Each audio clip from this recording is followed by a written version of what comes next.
I don't think it took everybody by surprise in the sense that we knew his feelings about games on Sunday and so on.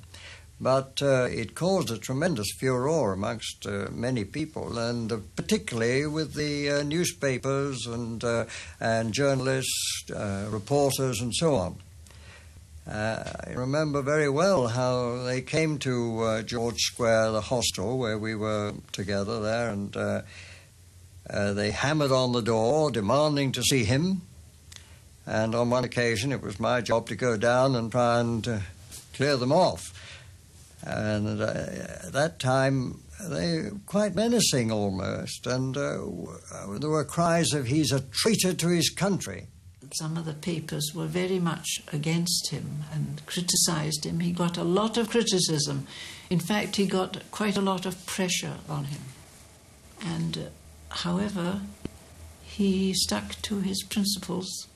He just accepted these things, and I never remember him being upset. He said, "It's just my belief. I don't criticise others about it, but I'm not going to run on the Sunday."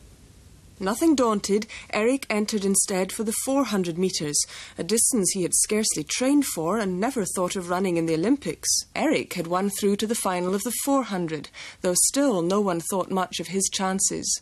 His style always appeared to be good in the 100, nothing wrong with it in the 220, but I think in the quarter, which is probably the most difficult race to run, to judge it, his running was great probably till he came to the last 200 yards where really he had to put in an effort. And then the head went back and the elbows came up. But when that happened, the rest of the race could pretty well say we may as well give up because... I've heard all sorts of things that it was ungainly. I don't subscribe to that at all. He certainly ran very often with his head back. Now, people say, well, how did he see where to go? But you put your head back, you can still see perfectly well. And in his own words, he said, well, when the gun goes, I go as fast as I can. And I trust to God they'll have the strength to do the second half. And I think he really did. I think that was his tactics, yes.